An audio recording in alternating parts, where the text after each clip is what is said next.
Wedge Issues is brought to you by wispolitics.com, a place where political insiders go for news, opinion, and campaign information. Once again, that's wispolitics.com.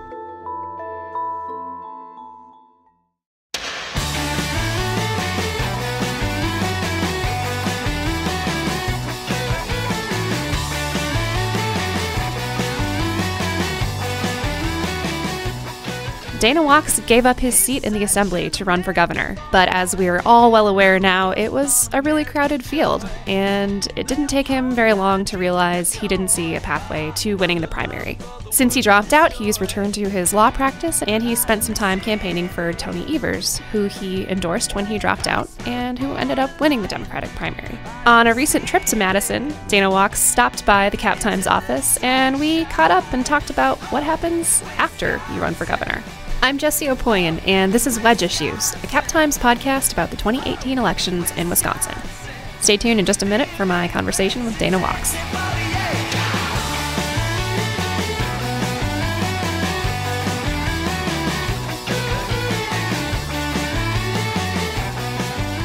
What are you up to these days? Well, I'll tell you what, I'm back in the law firm. I work at Gingras Cates Wachs.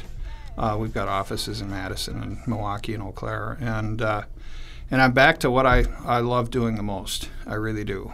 You know, we're seeking justice for people that are not privileged people that need help in situations, terrible situations in life. We do everything from civil rights litigation. In fact, Mark Thompson, one of my partners, is representing Sterling Brown. Oh, that's right. Against the Milwaukee Police Department. Yeah. We do that kind of litigation, and we do products liability and medical malpractice, and just really good to be back in the courtroom. Yeah. Obviously, just about every Democrat has gotten on board with Tony since he won the primary, but you endorsed him when you exited the race when there were still other candidates in. Why was he your choice at that point? Well, I'll tell you, Tony's a good person with a good heart.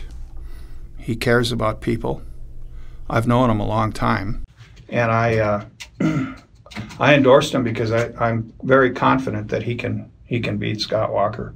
We got out of the race when we realized that the only way that we could beat Tony would be to go negative, and I'm not interested in doing that. Tony's a very good human being with a good heart, and he means well. And I think he'll be an excellent governor, and in stark contrast to what we have now. We've talked about your political history before, but you started at the local level and went up to the state level. I started when I was 10 years old. I told that story, I think, before. Yeah, licking stamps, right? Yep, for Hubert Humphrey. Yeah.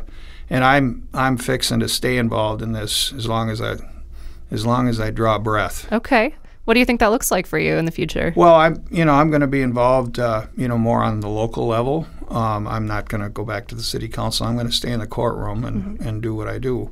But there's always room for work within the Democratic Party, and there's room for lots of volunteer situations that are very much needed in the Democratic Party. We've got to strengthen this party. We've got to broaden its appeal to particularly the young folks.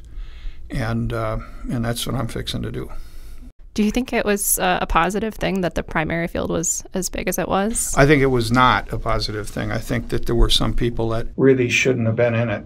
But that's, how do you stop that in a democracy if you can't? But I think it was so broad a pool that everybody was functionally kind of stuck in a quicksand that was hard to get out of. And it was hard to get your message out. Because people weren't interested in donating as much as they typically would be, and because there were so many people, everybody was confused. They're like, "Who's coming through this? We don't know." So I don't think it was very healthy.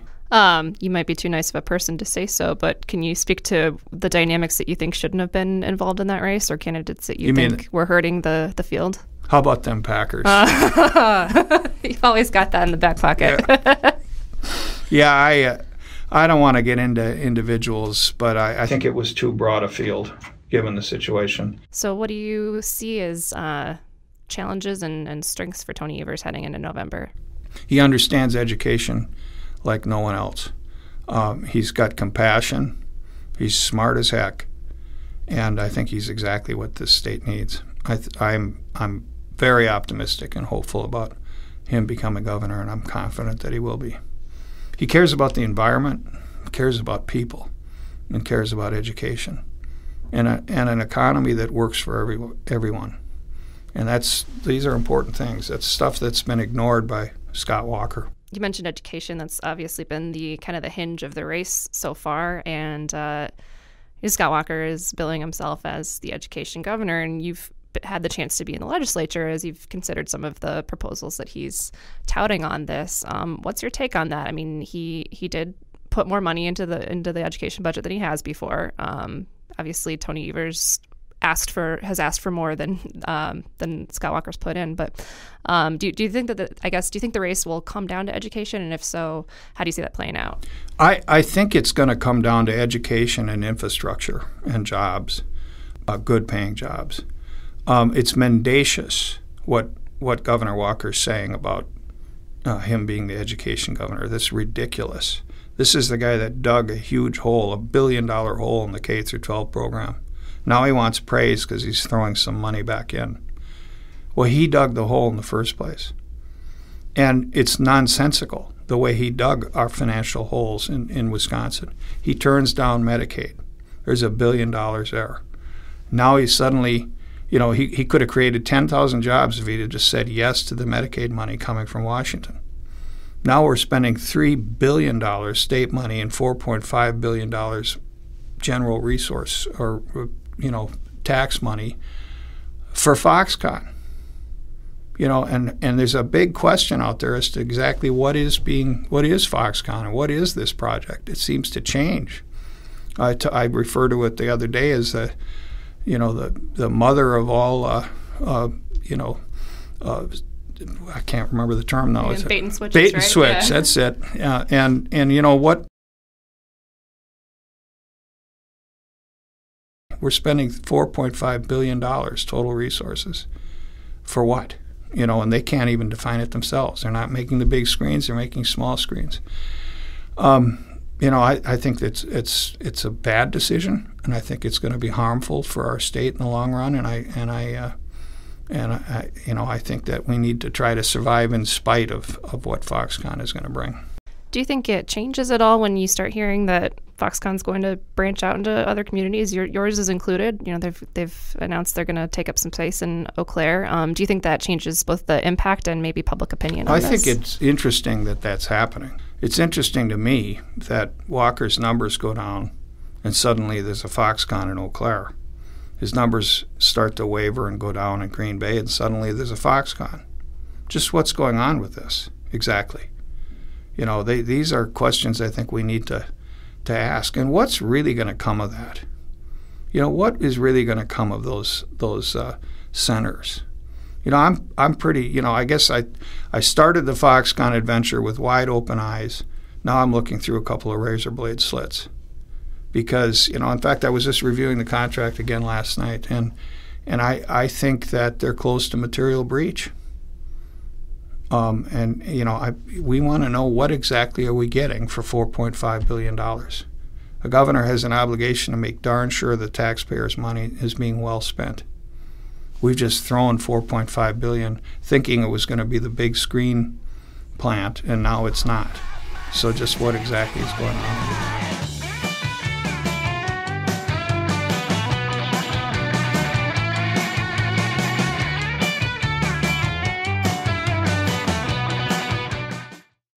Wedge Issues is sponsored by wispolitics.com. You can become a wispolitics.com member. Find out more at wispolitics.com/membership. So let's shift gears a little bit. You talked about the size of the Democratic field not being a great thing in the governor's race, but what else did you learn? I mean, you've never run for governor before. You've run for the state legislature in your hometown, but what did you learn on the trail? Well, I'll tell you, I learned that we have interesting and funny people in the state of Wisconsin. I will be a better trial lawyer after the experience that I've gone through. You learn new filtration systems in your mind to hold your pie hole closed until you hear what the full question is and what the issue is, and you think about what you say before you say it. And you're able to size up people quicker after an experience like this. I got to tell you, I met some of the funniest human beings I've ever met in my life. Yeah. And I've met some folks that were completely the opposite. Let me put it to you that way. Sure. You know, and I guess one of the lessons that I think is, and I tell folks, is that, you know, I'm a little poorer after this, but I'm a heck of a lot richer too, because I've learned so much about this state, and I've learned so much about the people here and the issues that make this state what it is. I love this state with all of my heart, and I, you know, I will be involved now in the courtroom more than anywhere else, but I will continue to be involved. I think we have so much going for us in this state. We've got natural resources like none other. We need to protect them. We've got children that look to us for education, kids that are, you know, with so much potential. So I think generally this has been a good experience. I've had a lot of fun with it, and I've gotten some things done. I think we've seen, you know, certainly across the country and maybe some early evidence in Wisconsin of the natural backlash to national politics being the so-called blue wave. Having sort of an inside view of the Democratic Party here in Wisconsin, what's the party doing right, and what does it maybe need to change to take advantage of that and be successful? I think it's doing right in the sense that a lot of younger folks are getting involved, and that's a really good thing.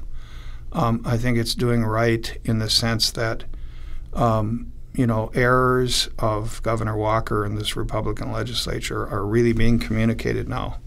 And I think the regular folks are starting to get it, and they're starting to understand what's going on. We can always do better, but I think by and large the Democratic Party is doing pretty good in Wisconsin, working their tails off trying to get this state turned around, and I'm pretty proud of them.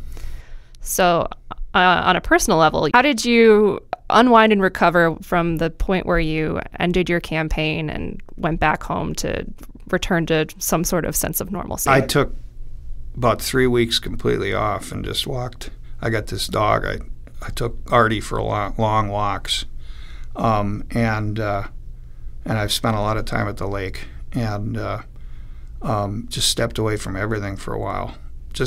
It was exhausting. I mean, we spent, I think, 2,200 miles a week for 10 months, and that's exhausting. Yeah, that'll take a toll. Yeah, and it was 7 days a week pretty much, not always, but darn near.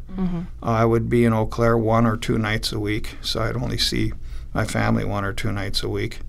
And it's really good to be home. And I'll tell you this, I'm going to cling to the homestead now because it's nice, and I love Eau Claire, and I love my family, and that dog needs some work. But yeah, he's quite the character. We got this Labrador that's just half nuts and strange. It's like having a monkey around the house. I mean, he gets into more things.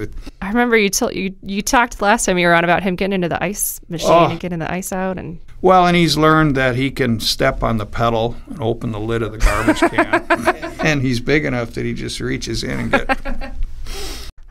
What about yourself? Any future plans to run for office? I don't know. I mean, you never say never, I guess. But I'll tell you this. I enjoy the fact that in the courtroom you have a very learned person in the front, a judge, and you have learned people on the other side of the room that you're fighting against. And something that's different about the court than politics is, and I think politics could use some of this, but you know, I have tried cases against some of the best lawyers, and we have fought like dogs. And then I'm friends with them.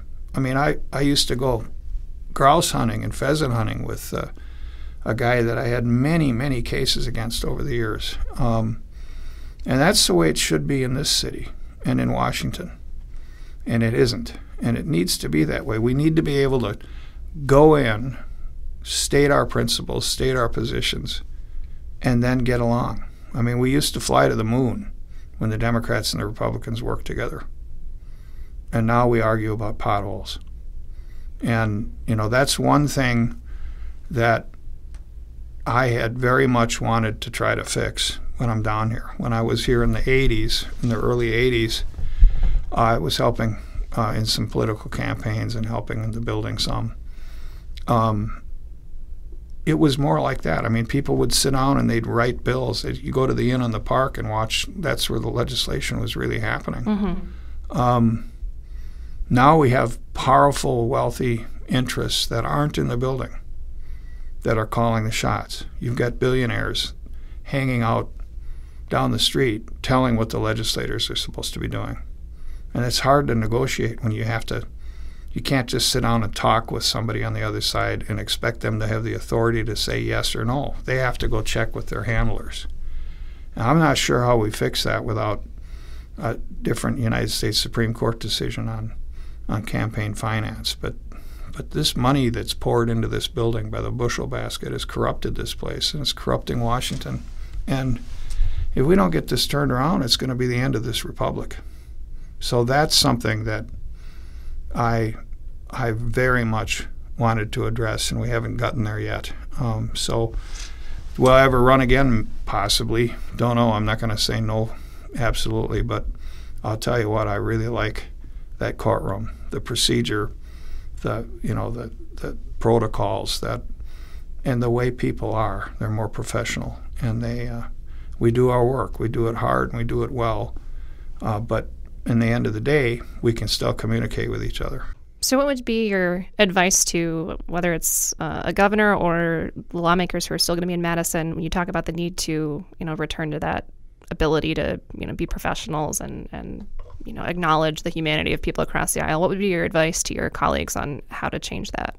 Well, I think what we need to do is try to have events with the Republicans in the legislature. We need to have social events and trainings that are common to both sides and are inclusive of both sides. I think another aspect of the problem here is redistricting. I would think that both the Democrats and the Republicans would eventually come together and put together an Iowa form of redistricting. If we make elections truly competitive, then the will of the people are going to be heard, because most people in the state are not in the far left or the far right. They're in the middle. And if everybody was campaigning to get in the middle, I think you'd have a lot more harmony in the state, and I think we'd have a lot more participation in the political process. Over time, obviously, I'm a progressive. So, my druthers are, a little different than somebody who's a conservative. Mm-hmm. But I think by and large what we need to do is make sure that the middle is included. And over time, the middle, I would hope, would move to the left. And I'm sure my conservative friends would want to move them to the right. But mm-hmm. but there's an increasing lack of participation of people in the middle because it's just nothing but a fist fight all the time. And I think people are sick of it. Well, I got to tell you, I went to Eau Claire for pretty much the first time really? About a month ago. Yeah, I'd been once before, but it had been too long. So did a little reporting when I was there, but I made sure to check out the Lazy Monk Brewery, which was one of your favorite beers listed on the podcast before. And you can bring your dog in there. Yeah, if I had known, I would have brought her along for the trip. That was pretty good. Did you like Lazy Monk? Oh, it was Monk? great. Yeah, it was, little dogs running around and good beer, lots of good beers to try. It was, I very much enjoyed it. And there's another one called the Beer Project, or the Brewing Project. Yeah. It's just about a block away. Yeah, I heard that one's good. I heard there's one in Altoona too that's like an offshoot of the Brewing Project. Supposed to be good, I haven't actually been to that one yet. Yeah. But Eau Claire's, I think the second fastest growing city in the state now. Yeah, there's good stuff happening there. There's a lot of stuff. Yeah. It's happening fast too, and it's and I enjoy that city very much.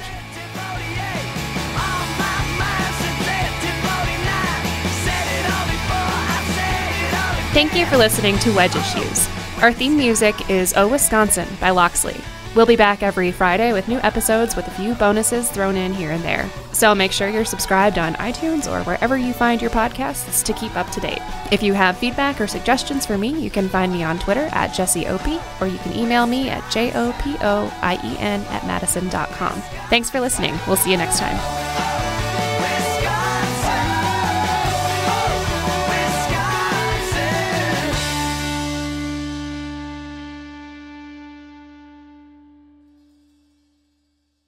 Wedge Issues has been brought to you by wispolitics.com. There are plenty of benefits to becoming a member. You can go to wispolitics.com/membership to find out more.